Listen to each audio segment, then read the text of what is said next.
Hi guys, in today's video I want to do a review for you of a new foundation that I have found, which is actually rivaling my trusty Garnier BB cream. I've not even been on the search for one, to be honest, because I love my Garnier one, and as you know, if you follow my channel, whenever I've tried to find other ones it's not really worked. But I went to have a makeup lesson and she used this on me, and it was quite a good sort of colour match and stuff like that, and I quite liked it, and she recommended that maybe I would be better off with something a bit more high coverage than a BB cream. So I got this and I am really enjoying it so far. I'm not sure that I would necessarily say it's particularly higher coverage than the BB cream that I normally wear, but I'll show you now today and you can make your own judgment. This is called the Maybelline Dream Radiant Liquid Hydrating Foundation, and this is in shade 10 Ivory. I think in the US it's still number 10 and it's called Porcelain Ivory. So this has hyaluronic acid and collagen in it apparently. What I really love is how it feels on the skin. Like, it's a good skin tone for my skin in that it's not too pale and it's not too dark, so I feel like it will be a good sort of in-betweener. And it just feels quite nice and sort of almost silicone-y on my skin. That makes it sound bad, and normally I don't like radiant things, as you know if you follow my channel. And I wouldn't necessarily say it's radiant, although it does say radiant on the front. It doesn't, normally when I try radiant things they feel sticky, and like when I put it on it feels like I'm painting emulsion on, whereas this feels smooth when I put it on, like a silicone is the only way I can explain it. I don't know if it has any of those ingredients in, but it feels nice basically, so I thought I would show you. So like I say, this is in a shade number 10 Ivory. I'll show you what the shade looks like. I'll show you that actually next to the Garnier to see if it is actually any different. Shade wise, I hadn't even thought to look at that. Yeah, see, it's very similar. Actually, the Garnier is marginally lighter. This is the Garnier BB cream oil-free in the shade, oh, it's dripping. This side is the Garnier oil-free BB cream in the shade light, this one. This is the one I use all the time. The shade light in the oil-free one is much lighter than the Garnier BB cream classic one. And this is the Ivory in the Maybelline. It's number 10 Ivory. Confusingly, they have a bunch of different ivories, so that doesn't really help. So as you can see, it is slightly darker, ever so slightly darker, but not really. I think it's the same tone. I'm not really particularly good at working out what tone things are, but I hope that makes it clear. I'm just going to wipe those off now so I don't get confused which one I'm putting on.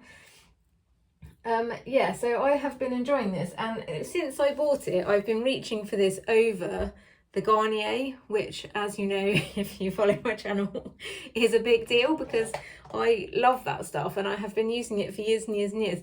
And it's about the same price point actually. Like, the Garnier changes all the time between like £5 and £10 basically, and at the moment the Maybelline is £17.80. So I'm assuming that basically makes them the same. What's the quantity? 30 millilitres in the Maybelline and 50 millilitres in the Garnier. So actually the Garnier does work out cheaper. Also, the thing I like about the Garnier is that it is got non-plastic packaging, although I think this is a plastic lid, but the actual tub itself is made of cardboard. So that is a downside of the Maybelline, although I do like the packaging. It's a glass bottle, it is pleasant to look at, it doesn't look too cheap or anything, and I like the pump. Like, the pump does make it easier than a squirty situation, in fairness. So yeah, let's try it out. So normally I use maybe 3 pumps, I think. I'm using the Zoeva, very dirty Zoeva brush today just because it's the closest to hand, although I have found that this one actually makes it go on better than other ones. I've still got my eye makeup from earlier on, so I shall have to try and avoid that because I couldn't be bothered to do the whole thing again, basically. So as you can see, it just goes on really nicely and smoothly. Also, disclaimer, I've just done a video with an under eye gel under eye gel patches from Beauty Pie, and they do sometimes leave a funny sort of, I don't know, substance on the skin that can cause some sort of pilling on the skin. So if anything weird happens, that's why. But it also smells quite nice, like sort of not fragrant, because I don't like fragrant on my skin, but it does feel like there's a smell of something. It's almost just like fresh smelling. I don't know if you can see that, but it's going on. Like it's just the right consistency, basically. Like I feel like this is maybe coming off more than it normally would in the morning. I don't know if that's because I've just taken my makeup off, so my skin's still a little bit raw from it, basically. But yeah, like I say, I love this stuff, so maybe I might need a little bit more.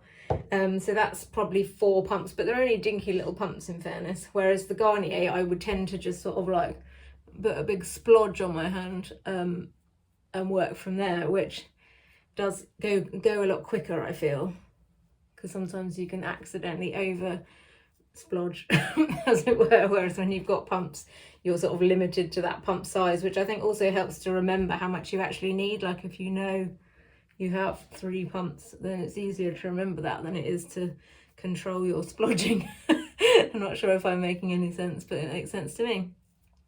So see, it's got this lovely sort of radiance, but without it being too glowy. Like I don't like glowy. I do like glowy, but I don't like the feel of glowy, I guess, on my skin. Whereas this is just, feels really smooth. Like I say, the only way I can sort of describe it is like a silicone-y type feel.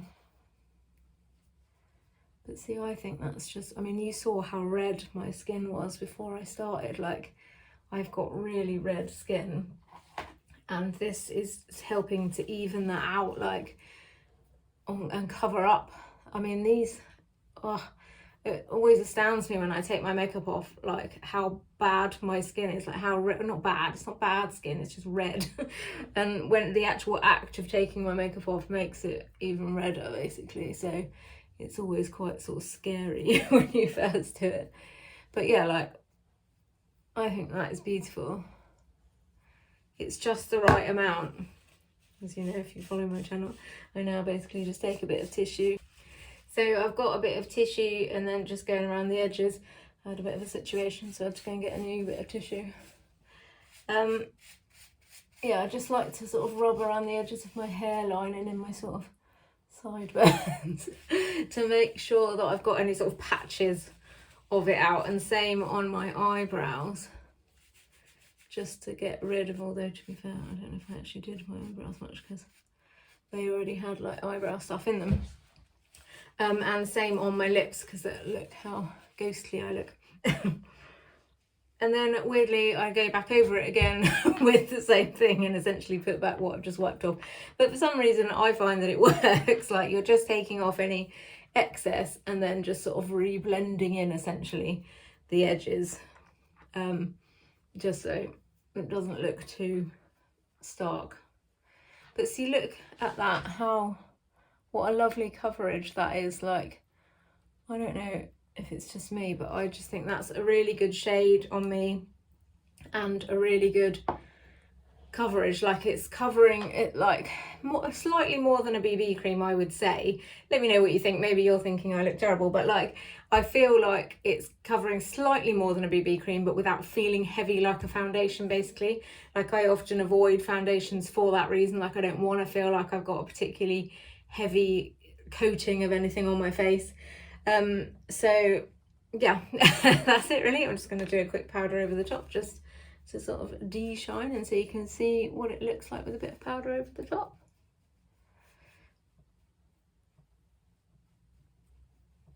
Yeah, so I love it basically, and like it's nice to have a backup, because I always feared with the Garnier that if they stopped selling it, I'd be completely screwed basically. So now I feel at least like there's a backup option if they were to ever stop selling it.